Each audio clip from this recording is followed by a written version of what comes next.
Participatory tools for data collection. What do you mean by participatory?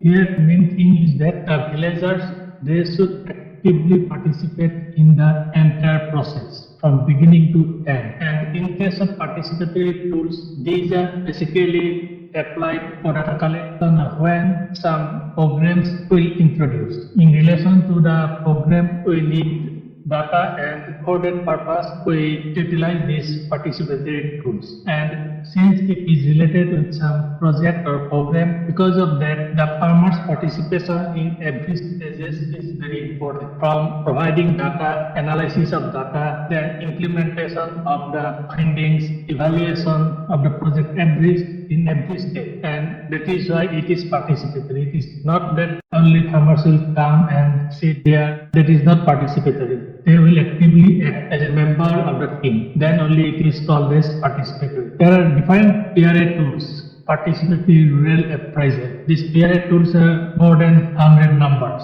and for different purposes the tools are used for different ways, and all the tools are not similar. Some tools only give some specific data only. Because of that, there are numbers of PRA tools. After the presentation, you will be able to name 6 tools of PRA, explain at least procedures of 3 PRA tools, describe types of data collected by common PRA tools. In these 3 points, I will restrict my presentation. There are several PRA data collection tools. Only a few will be discussed in this session. These will be used to build village relationships and collect data. Mainly village level data. For collection of village level data, we use some common methods which are very popular, and that will also help to build a relationship with the client. And that type of some techniques I will discuss here. Some commonly used tools are mapping. Under mapping, there are social mapping, resource mapping, wealth ranking, agroecological mapping, like that. There are different types of mapping. And some another are matrix ranking, seasonal calendar, semi-structured interview, flow diagram, Venn diagram, timeline, Transact Walk. These are some common methods of PRA generally we are using at project implementation stage or rural development program. Nowadays, all the rural development programs of the government, collection of data through PRA is compulsory, because when it is done through PRA, people's participation are also expected, and they are clear about the program also. What is social map? In case of social map, it is most common use. Village mapping, social mapping, or wealth mapping, or sometimes we can plug all the map together. Social mapping is perhaps the most popular method in PRA. The focus here is on the depiction of habitation patterns and the nature of housing and social infrastructures like roads, drainage systems, schools, drinking water facilities, like that. From that, you can understand that for social map, there are some specific data. You can obtain some specific data like nature of housing and social infrastructure, roads, drainage system, like that. We will not get all type of information. It depicts that the local people believe to be relevant and important for them, because the villagers, they know more than us about the village. So when they will involve in the data collection stage, data providing stage, and if they will involve, then it will help us to get proper information. Remember one thing, that in case of your PRA tools, all data are qualitative in nature, not quantitative, but it is sufficient to substantiate the quantitative data. And village mapping, village to village, it will be different. But what are the points are coming out from those mapping, that will very helpful for us as a development worker. It reflects their perceptions of the social dimensions with the reality, with the high degree of authenticity. Since they are providing the information based on their perception, and because of that, those informations are highly authenticated. When the entire villagers or most of the villagers will verify the information, no one information will come, but that information is verified by all. So these type of data are more authentic in nature. Application of social map. where we can apply social map. A social map's main benefit is that it helps develop a broad understanding of social needs, including social stratification, demographics, settlement patterns, and social infrastructure. When we enter into a village, it is difficult for us to know the social stratification quickly, or the demographic pattern, settlement pattern, social infrastructure available in the village. And when we draw a village map, or social map with the help of the villagers, then they can identify all these things. And based on the information, we can identify the stratification, settlement pattern, or demographic pattern, all these type of things. Social maps are also used for developing comprehensive understanding of village life, collecting demographic and other household data, providing a discussion forum on various aspects of social life, monitoring and evaluating tools. Initially, we will prepare a social map, and finally, when the program is over, then again we will draw a social map, and based on the variation we can tell about the performance of that particular project. And here another point is that only the drawing is not sufficient. During the drawing, what they discuss, this is also equally important for us. And because of that, some orca extension personnel should serve the purpose as to record the discussion, because in the map they will depict the picture. Whatever they discuss during the drawing of the social map or preparation of the social map, all points should be recorded, and these statements are very important and valuable for the development workers, and that is also part of mapping. It is not that only drawing of the map is the mapping, but what they discuss, who discuss, how they are discussed, all these things that should be recorded. Then only we can mention that it should be a complete social map. And in case of analysis also, we are judging those statements also, included the information received from those information, how to conduct mapping, fix the location and time for the exercise in consultation with the local people, invite them for it, explain the purpose of the exercise to participate, ask them to start with drawing the prominent physical feature of their community, leave it to them to use whatever materials they choose, local and other materials. Watch the process alertly, listen to the discussion carefully. Initially, when we ask them to draw a map of their village, they may hesitate because they have no practice of this type of things. But interesting point is that even an illiterate person can draw their village map once we triggered them to do these things. And generally, we started the things like that. We draw the boundary of the village, or if there is some mistake, they will correct it, or we will start with the entrance of the main road, and then the spot where we are present at that moment, then some other prominent social structure like school, college, etc. We will draw them, then they will mention that here there will be a temple, here there will be a house, there is a road, and when they will mention the things, they will tell the writer to do these things, and slowly during this period, the development worker, he should hand the word of pen to the villagers. And ultimately, automatically, the villagers, they will involve in the entire process. Only thing is that we have to record the discussion part, and if there is some clarification, you can ask these things, and you should mention all these things in your report. Already these points are mentioned, that take detailed notes, no more than facilitator role. That means we will not draw, we will only facilitate to draw. Keep track of who is actively involved, who is absent, and why. Take proactive steps to include those left out. After the mapping, ask people to locate their homes on the map. Finally, clarify any ambiguities, share the map with the community. After completion of the map, we should share the map with the community, because the map is drawn by 4, 5, 6 people. And when we will expose the map in the community, and then what happens, the community members, they will say whether it is right or wrong. And from that, we can go for some modification also if we found that the information is not corrected. And what is given in the community level, that is perfect. And because of that, this mapping should be evaluated at community level. Actually, man to man, the terminology also varies in case of PRA, because it is very flexible in nature. But whatever the terminology, it should be clear to us all. That is the main thing. And in all the mapping, all these things, PRA, one point is that PRA is not drawn by any extension personnel, it is prepared by the villagers. They discuss themselves and prepare the villagers. And only in one method I will discuss later, where the extension personnel involved in record the things, not the villagers. Resource mapping is also just like your social mapping or village mapping. Here also, along with social map, resource map is popular PRA method. The resource map depicts land, hills, rivers, fields, vegetation like that, while the social map depicts habitation, community facilities, roads, temples, etc. All the resources, where is the river, where is the pond, where is the crop field, where is the hills, what type of crop, all these type of things are mentioned in the same map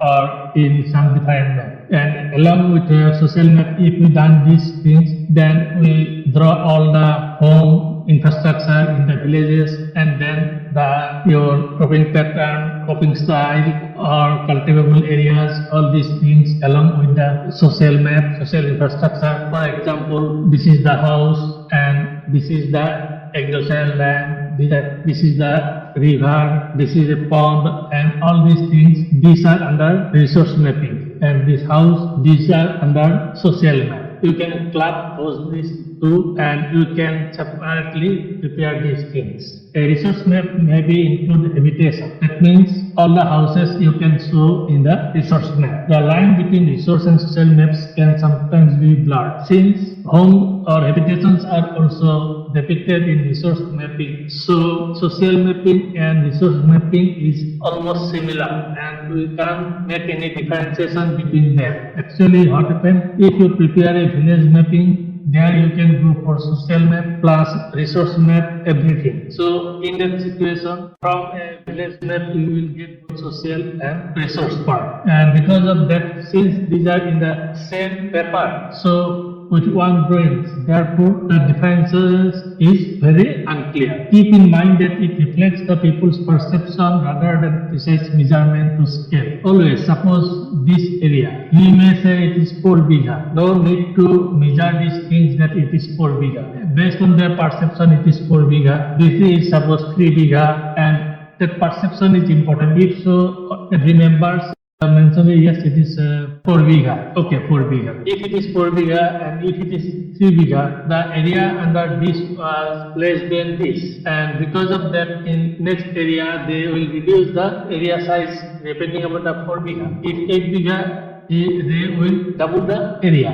These are all based on their perception, not based on accurate measurement. And based on your perception, whatever we found, these are based on people's consensus, and as a result, that information is sufficient for us to take a decision. Application of resource map. We can collect information based on your resource map, that is to collect data on topography, terrain and slopes, forest, vegetation and tree species, soil type, fertility, erosion and depth, land and land use, command area, tenure, boundaries and ownership, water bodies, irrigation sources, rivers and drainage, watershed development, various soil and water conservation measures, agricultural developments, cropping pattern, productivity like that. These are some area where we can collect data through resource map. It is not that in every cases we can use resource map, but to get this type of information we can use resource map. So before selection of the PRA tool, it is important to know the type of data.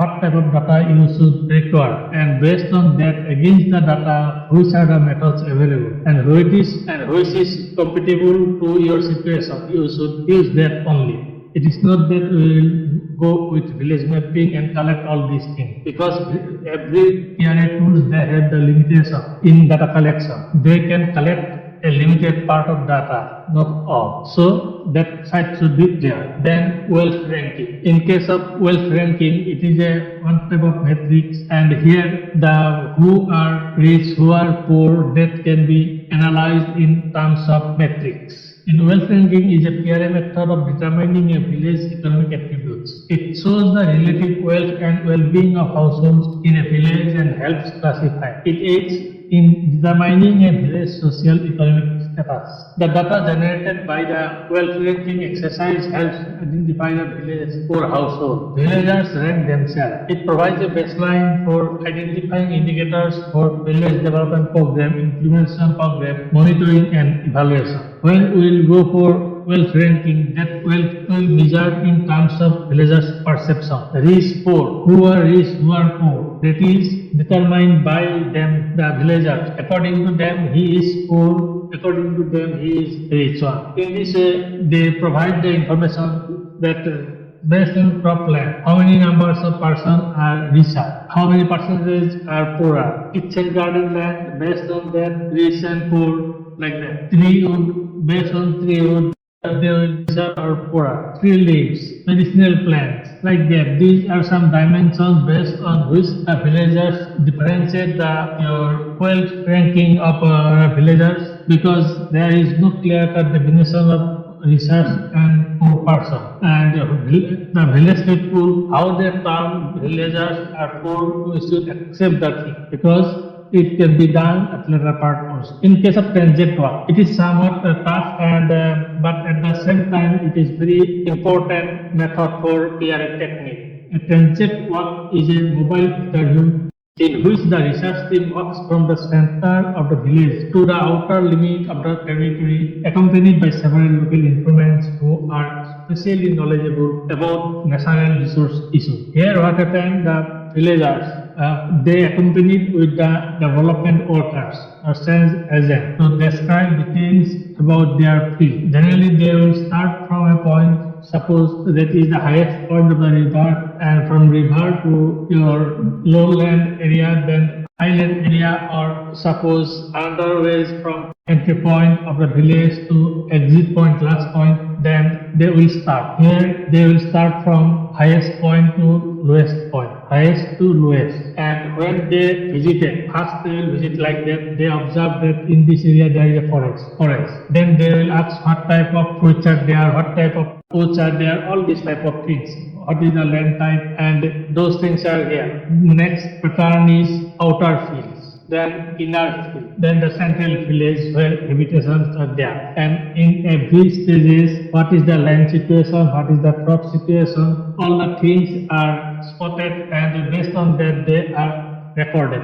Here the recording is done by the investigator, not by the villagers. This is the only method where researchers note down the information based on the comment given by the farmers. Here farmers, they are actively engaged in providing the information, answering the questions of the investigator, but they will not draw the picture, but they only provide the information to them, and investigator will do the things. So here investigator is the recorder, not the villager. Another important thing is the Venn diagram or sub-party diagram. Here what happened shows institutions, organizations, group and important individuals found in the village and their villagers' view of their importance in the community. It also includes how close the contact and cooperation between those organizations and group. Here what happened, initially they will prepare some different size of circle, and those are just like your sapati. So it is called as sapati, and they mention about the organization with the relationship and importance. Based on your importance or relationship, which is the closest to the village, these are at the center, highest sapati. And since these are at the village or in close proximity of the village, it is of places overlooking the village. Then this indicates that there is a relationship, good relationship, somewhat, and the importance is more. They have the importance and also the relationship. Here also importance is more and relationship is also good. And in some cases for this, in large size but more distant, that means relationship is good but your interaction that is less. And based on that, we can identify all the institutions, organizations who are involved in developing activities of the village, and based on that we can identify which are the institutes really doing some work with which the villagers has a good relationship, and villagers also know they are important. There are some important organizations but they are not in close proximity of the village. then it will be placed at letters 1. And in this way, we can identify that these are the organizations with whom we can start the program, or these are the organizations with whom we should make some discussion so that they will be more active